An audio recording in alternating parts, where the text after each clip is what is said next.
Hello and welcome to my Corrette copyright assignment, produced by Billy Corrette through the University of North Texas. My spring 2021 class is Information 5720, and it's Instructional Technology and Media for Learning. So let's break right into it. This is about students in a fifth grade class who have had very little introduction to copyright laws, uses, and need to learn how. So part of this project is analyzing the learners. The learners for this project are in middle school. They're fifth graders. Their population consists of a myriad of social and economic backgrounds, from affluent to homeless and poor. The academic progress of the students ranges from advanced to beginning learning on various literacy projects. That's their reading abilities as well.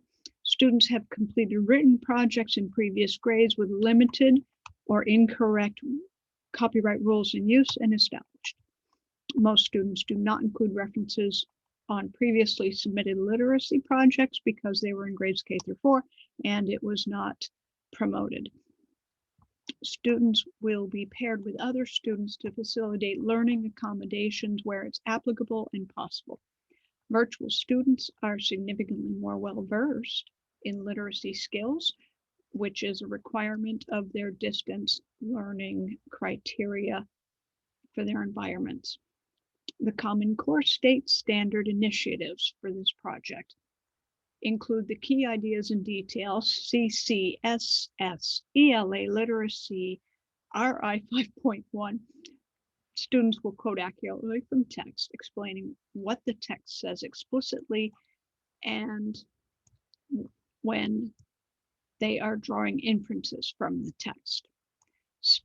Craft and structure of the CCSS ELA literacy RI 5.4 standard state that students will determine the meaning of general academic and domain-specific word and phrases in texts relevant to a grade 5 topic or subject area.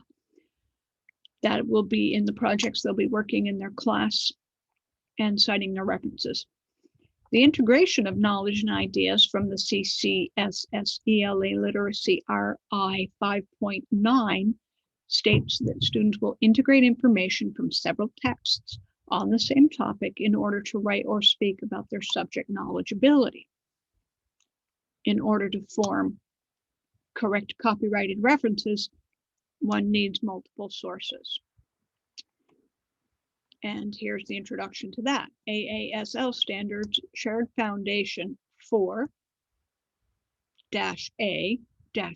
for students, for learners, will follow ethical and legal guidelines for gathering using information by understanding the ethical use of information, technology, and media. As a school librarian, it is my job to promote 4-A1 and 2, which state that school librarians promote ethical and legal guidelines for gathering and using information by A1, directing learners to responsibly use information, technology, and media for meaning and modeling this responsible use. And librarians, we will be modeling the understanding of ethical use of information, technology, and media in citing references properly. I've embedded the video that I created for students into this PowerPoint presentation as well, but that'll be available on the printed submitted work. Students will utilize strategies and resources.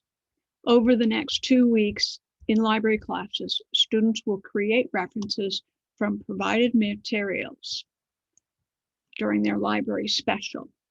Virtual students will have specific books selected for this project, which will be checked out to them and they will have retrieved already for use in this project. On-campus students will participate in pairs to locate selected books and media on the internet during library class time. This will provide students opportunities to practice how to create appropriate references for library projects, which they'll use in their future classroom projects. Virtual and on-campus students will use a copy of the attached document, which they will complete. They can share it, they can save it and share it via the library, their school-provided Google Suites, via their school-provided Chromebooks. They can attach it, or they can attach it to an email, or return a printed copy with their book returns. On-campus students will also use the same document found on the next slide that will also be printed out. So they can do that on their Chromebook, or they can have a printed version, and they can work on this in the library. And again, with their Chromebooks, and can complete it by handwriting it out or typing it in and submitting it at the end of the second week of the class. And here is the copy of the practice project, asking for their name and date, as well as them filling this information out, because it's impossible to grade something when you have 14 people in the same grade with the same name. So we've discussed copyright laws and several variables of copyright in our previous class time, both in the videos and in person. And we're asking students to use their learning to complete this assessment of learning. So students will be asked to type or handwrite in the spaces provided 3 items. One is a book out of the fiction section of the library. They will also go to a selected website, which happens to be about copyright and proper APA reference writing, and asked to select one sentence from it and post it in the space provided, and then write an appropriate APA reference for that website. And then they will they will have a nonfiction book of their choosing, from a select set of books, not just any old book, because I don't have time to chase down every book they choose. So here is a copy of the rubric that will be used, which will be looking at their book references, their web references, grammar and spelling, capitalization and punctuation, and on the bottom is space for me to write notes to the students as to how well they did in which of these categories for grading purposes. And here are the references that I used to create this video and this PowerPoint presentation to illustrate my learning. Thank you for joining me. Have a great day.